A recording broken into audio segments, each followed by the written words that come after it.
మీరు కనుక నా ఛానల్ ఫస్ట్ టైం విజిట్ చేస్తుంటే ఇప్పుడే కింద ఉన్న red colour subscribe button click చేసి పక్కన వచ్చిన బెల్ ఐకాన్ ఆల్ అనే బెల్ ఐకాన్ క్లిక్ చేయండి ఫ్రెండ్స్. నేను నోటిఫికేషన్ ఎప్పటికప్పుడు పొందగలరు friends. Welcome to PR Academy online digital classes.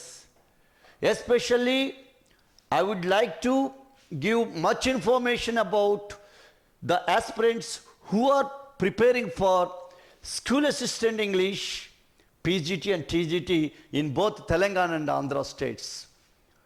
Dear aspirants, we have been waiting for 4 years for the notification. Now the governments have released the notifications. Now it is the time to plan how to achieve a government job, a government teacher. Yes, I can prove a plan. Most of the students are worried about syllabus, literature and everything. But what I am saying is, if you go with a proper plan, getting teacher post, especially school assistant English, not at all difficult one. If you prepare for other school assistants, the competition will be very, very heavy. Whereas in English, the competition is very little. So, if you pay attention for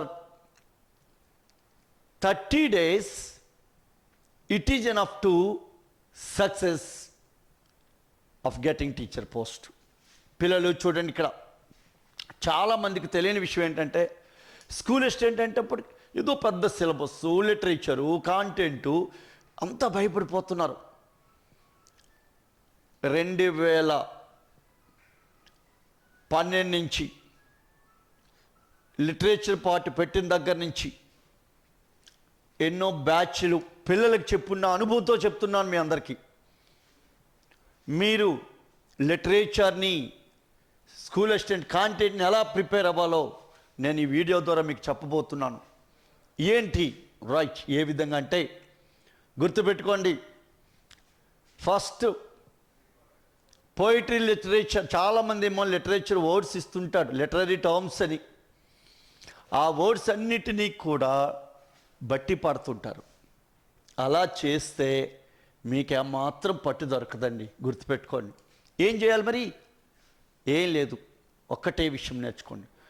పోయిటరీకి ఏది అవసరము, మనకిచ్చే పోయమ్స్ని ఎలా చూడాలి. అందుకని నేనేం చెప్తానంటే, first మీరు literature rhetoric నేర్చుకోండి. Rhetoric ఏంటి సార్? ఏ లేదు, ఎఫెక్టివ్గా మాట్లాడటం, ఎఫెక్టివ్గా రాయటం రెటోరిక్ అంటాం. మరి దానికి ఫిగర్స్ ఆఫ్ స్పీచ్ అనేవి చాలా కీలకం. అందుకనే వాడు మనకి లిటరేచర్ టర్మ్స్లో లేదు ఫిగర్స్ ఆఫ్ స్పీచ్ అని ఒక 8 or 10 ఇచ్చి ఉంటాడు. వాటితో సరిపెట్టొద్దు, కనీసం ఒక 20 ఫిగర్స్ ఆఫ్ స్పీచ్. ఎందుకంటే ఇవి సిలబస్లో ఇచ్చాడు, కానీ లెసన్స్లో వచ్చేవి ఎక్కువ ఉంటాయి. అందుకనే ఒక 20 ఫిగర్స్ ఆఫ్ స్పీచ్ని మనం గుర్తుపెట్టుకోవాలి. అది సాధ్యమేనంటే ఎస్, సాధ్యమే. ఎలా అంటే మీరు వరుసగా వాటిని గుర్తుపెట్టుకోకండి, డివిజన్స్ చేసేసుకోండి.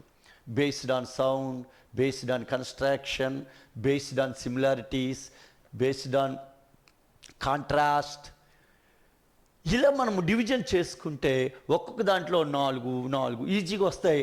ప్లస్ అవి ఈజీగా గుర్తుంటాయి. అది గుర్తుపెట్టుకోండి. ఒకటి అది నేర్చుకోండి. పోయిటరీకి వెళ్ళేటప్పుడు అది ప్రోజ్ కూడా ఉపయోగపడుతుంది, ఫిగర్స్ ఆఫ్ స్పీచ్. ఇంకా రెండోది ప్రొసోడీ. ప్రొసోడీ ఏంటి? ప్రొసోడీ అంటే ఛందస్సు. ఏంటి ఛందస్సా? ఇంగ్లీష్లో ఛందస్సు యాస్ ఉంటుంది. అక్కడ గురువులు, లఘువులు అంటాము, ఇక్కడ స్ట్రెస్డ్, అన్స్ట్రెస్డ్ సిలబుల్స్ అంటాము. స్ట్రెస్డ్ సిలబుల్ అంటే గురువు సమానం, అన్స్ట్రెస్డ్ సిలబుల్ అంటే లఘు. అంటే మనకు అందుకని ఫోనెటిక్స్ మీద చిన్న అవగాహన, అంటే ఎట్లాగా మెథడాలజీలు ఎలాగా నేర్చుకుంటాం ఫోనెటిక్స్, అది నేర్చుకున్నప్పుడు మనం స్ట్రక్చరల్ వర్డ్స్, కాంటెంట్ వర్డ్స్ గుర్తుపెట్టుకోవాలి. స్ట్రక్చరల్ వర్డ్స్ అంటే ఏంటి? Yes, prepositions, articles, helping verbs, conjunctions, ఇవన్నీ స్ట్రక్చర్ వర్డ్స్, ఇవన్నీ అన్స్ట్రక్చర్ వర్డ్స్గా తీసుకోవాలి. Main verbs, nouns, adjectives, adverbs ఇవి కాంటెంట్ వర్డ్స్. ఇందులో ఎన్ని సిలబుల్స్ ఉన్నాయి దాన్ని బట్టి ఎక్కడ స్ట్రెస్ ఇవ్వాలి. మనకి యాక్చువల్ స్ట్రెస్ ఎక్కడ ఇస్తామండి? ఫస్ట్ రూల్ ఏంటంటే 2 డాట్స్ ఉంటాయి చూడండి, లెందన్ అంటే ఫొనెటిక్స్లో లెందన్ చేస్తామనుకోండి దీర్ఘాక్ష అక్కడ స్ట్రెస్ ఇస్తాం. రెండోది దీర్ఘాక్షరం లేనప్పుడు రెండోది డిప్తాంగ్స్ అంటే 2 ఓవల్ సౌండ్స్ వస్తుంటాయి అక్కడ స్ట్రెస్ ఇస్తాం. లేదు అనుకోండి 1 more C, CBC ప్యాటర్న్లో 1 more Cలు ఉన్నట్టుకి స్ట్రెస్ ఇస్తాం. ఈ పాయింట్ తెలుసుకోండి. ఇది మళ్ళీ మనం డీప్గా అక్కడ చెప్పుకుందాం. కాబట్టి ఈ వర్డ్ ఎందుకు స్ట్రెస్ అయింది, ఈ వర్డ్ ఎందుకు స్ట్రెస్ కాలేదు, ఆ పాయింట్ తెలుసుకోవడం కోసం ఇవి నేర్చుకోండి. ఇవి నేర్చుకున్నాక అప్పుడు ఏం చేయాలంటే మీటర్, ఆ మీటర్లో ఏమున్నాయి, ఫుట్, ఇవి నేర్చుకోవాలి. మీటర్లోకి వచ్చేటప్పుడు 4 నేర్చుకోండి. ఫస్ట్ది ఇయాంబిక్, ఇది కామన్ ఇంగ్లీష్ లిటరేచర్. ఇయాంబిక్ అంటే ఒక అన్స్ట్రెస్ ఒక స్ట్రెస్డ్, 2 అక్షర గణం లాగా అనమాట. ఒక అన్స్ట్రెస్ ఒక స్ట్రెస్, అన్స్ట్రెస్ స్ట్రెస్, ఇది నేర్చుకోండి. తర్వాత ఎన్పాటిక్, డెక్టాలిక్, ట్రాచాయిక్, ఇవి మీటర్లో నేర్చుకోండి. తర్వాతకు వచ్చి మోనోమీటరు, అలాగే బైమీటరు, ట్రైమీటరు, టెట్రామీటరు, 1, 2 అట్లా ఒక 8 వరకు నేర్చుకో. అంటే ఇక్కడ ఫస్ట్ ఇవి నేర్చుకోవాలి. ఇవి నేర్చుకున్నాక నెక్స్ట్ ఏంటంటే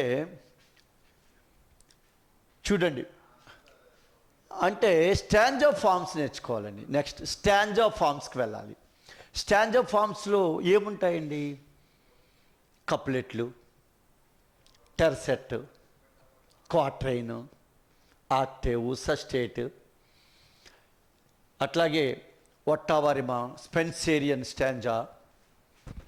ఇలా మనకి ఏంటంటే ఈ స్టాంజా ఫార్మ్స్ ఒక 6 నేర్చుకోవాలండి. ఇవి అయిపోయినాక ఫార్మ్స్ ఆఫ్ పోయిటరీ నేర్చుకోవాలండి. ఫార్మ్స్ ఆఫ్ పోయిటరీ అంటే సబ్జెక్టివిటీ పోయిటరీ, ఆబ్జెక్టివిటీ పోయిటరీ రెండింటికి డిఫరెన్స్. సబ్జెక్టివిటీ పోయిటరీలో ఏమొస్తాయి? Lyric, sonnet, elegy. చూడండి సబ్జెక్టివిటీ పోయిటరీలోకి వెళ్తాయి ఇవి. అంటే ఏంటి? Lyrical poem, ode poem, elegy, ఇవి సబ్జెక్ట్ పోయిటరీ. ఆబ్జెక్టివిటీ పోయిటరీకి వెళ్ళేటప్పుడు epic, mock epic, ballad, dramatic monologue, ఇవి. అలా మనం ఏంటంటే వీటి గురించి మనం కొంచెం నేర్చుకోవాలి. ఇది నేర్చుకున్నాక అంటే పోయిటరీ బ్యాక్గ్రౌండ్లో వచ్చేవన్నీ ఇవేనండి. తర్వాత ఏమో ఇవి చూసుకుంటారు అనమాట. అంటే ఎలాగా? రైమ్ అంటే blank verse, versification, blank verse, rhymed verse, అలాగే ఫ్రీ వెర్స్, వాటికి డిఫరెన్స్ తెలుసుకుంటాం. అంటే ఒక పోయిటరీ చదివే ముందు మనము ఏ క్రమంలో వెళ్ళాలి అంటే, ఒకటి దాని యొక్క ఫార్మ్ అండ్ స్ట్రక్చర్ చూడాలి, 2 అందులో figures of speech, literary devices చూడాలి. ఈ 2 ప్రధానమైన అంశాలు. ఇవి నేర్చుకునేక అప్పుడు థీము, అబౌట్ ద ఆథర్ నేర్చుకోవాలి. అంటే మనకి కొన్ని పోయమ్స్ ఇస్తాడు, ఆ పోయంకి సంబంధించిన బ్యాక్గ్రౌండ్ అంతా ముందు లిటరేచర్లో నేర్చుకుని ఉన్నాం కదా. చూడండి పోయిటరీ మనకి ఆంధ్ర గవర్నమెంట్ 2018 నుంచి ఇవే, ఏమైనా 1-2 ఐడియాస్ మార్చు, కానీ కాన్సెప్ట్ అంతా ఒకటే. అది తెలంగాణ అయినా ఆంధ్ర అయినా. చూడండి మనకి ఇక్కడ poems where the mind without fear ఇచ్చాడు, అట్లాగే ద క్లౌడ్ ఇచ్చాడు, national strength, palanquin bearers, the road not taken, la belle dame sans merci, telephone conversation, the night of the scorpion. ఇవి మనకు పోయిటరీలో. ఈ పోయిటరీకి వెళ్ళేటప్పుడు మనం ఏం చూడాలి? ఎస్, ఫస్ట్ ఒక పోయంని ఎలా అనౌన్స్ చేసుకోవాలంటే first author, about the author, ఒక 4-5 లైన్స్, అతనిలో మెయిన్ రచన్స్, ఆ మెయిన్ వర్క్స్ ఏమి ఉన్నాయి అవి చూసుకుంటాం. తర్వాత వచ్చేసి ఈ పోయమ్ని మొత్తం థీమ్ అంతా, ఎక్స్ప్లెనేషన్ అంతా జాగ్రత్తగా వింటాము. అందులో లిటరరీ డివైసెస్ని మనం చూసుకోవాలండి. అంటే ఏంటి, ఇది ఏ type of verse, first form రాయండి. అంటే ఏ టైప్ ఆఫ్ బ్లాంక్ వెర్సా, రైమ్డ్ వెర్సా, ఫ్రీ వెర్సా, ఆ మూడిట్లో తెలిచేయండి. ఆ తర్వాత స్టాంజా ఫామ్లోకి వెళ్ళండి. స్టాంజా ఫామ్లో ఇది 2 లైన్ల పద్యమా, లేకపోతే 4 లైన్ల పద్యమా, లేకపోతే 6 లైన్ల పద్యమా, 8 లైన్ల పద్యమా, లేకపోతే అవి స్టాంజా ఫామ్ చూసుకోండి.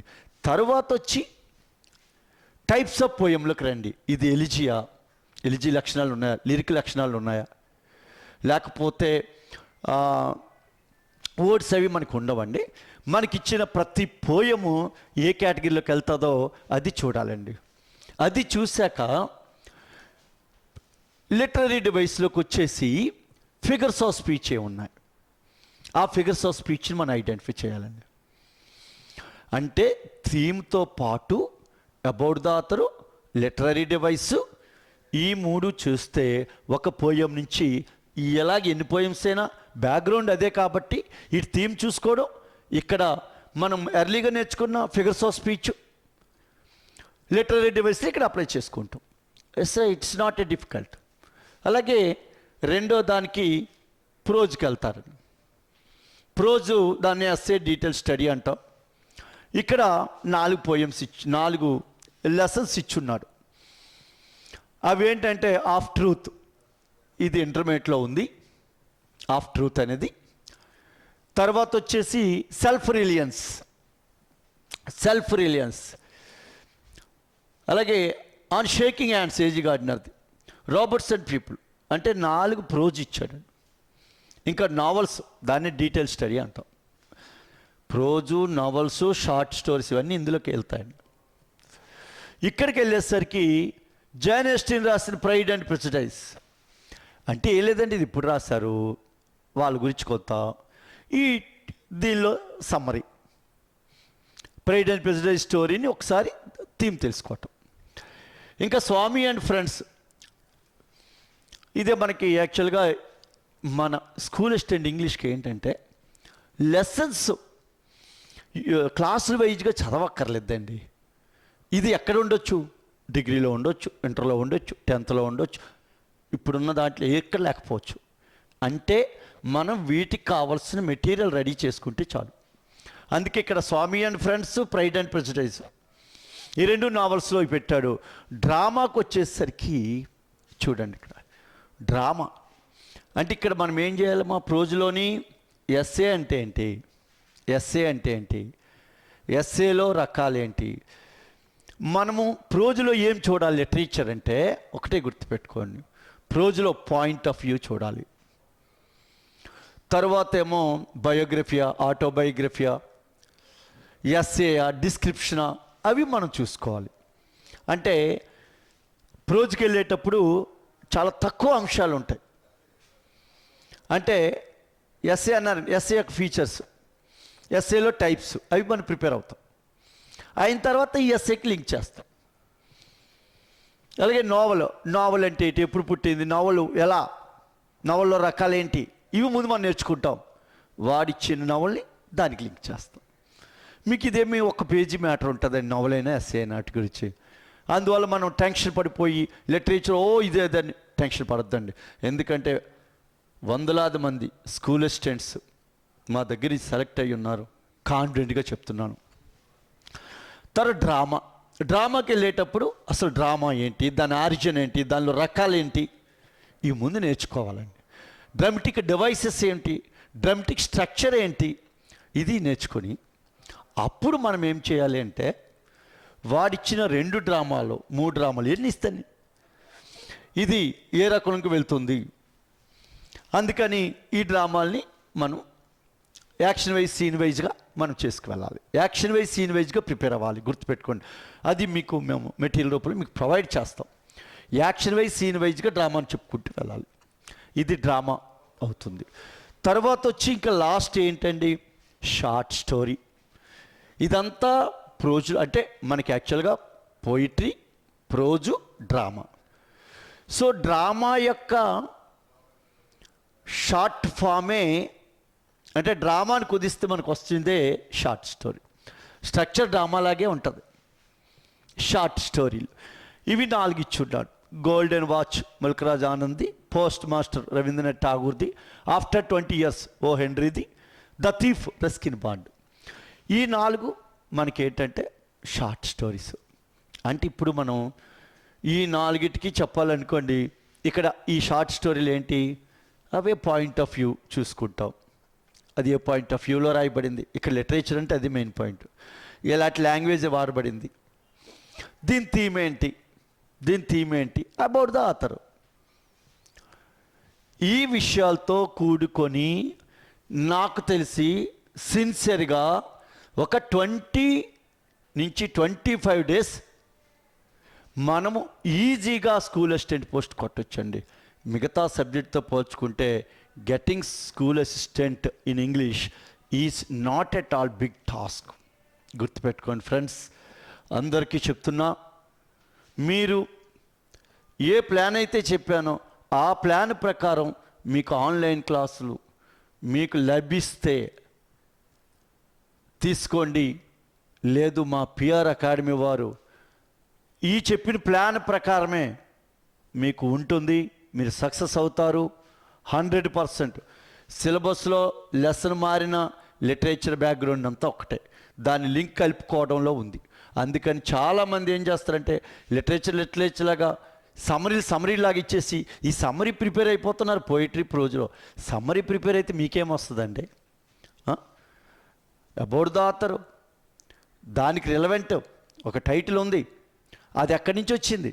ఉదాహరణ wear the mind without fear ఉంది, దాని యొక్క బెంగాల్లో దాని పేరేంటి, ఇది ఎన్నో పద్యం, ఇది రవీంద్రనాథ్ ఠాగూర్ ఎప్పుడు పాడాడు, ఇలాంటివన్నీ తెలుసుకోవాలండి. తెలుసుకోకుండా దాని సమరమో కొంత పేజీలు చదివేసి మీరు కోర్టుకి వెళ్దామంటే అస్సలు కుదరదు.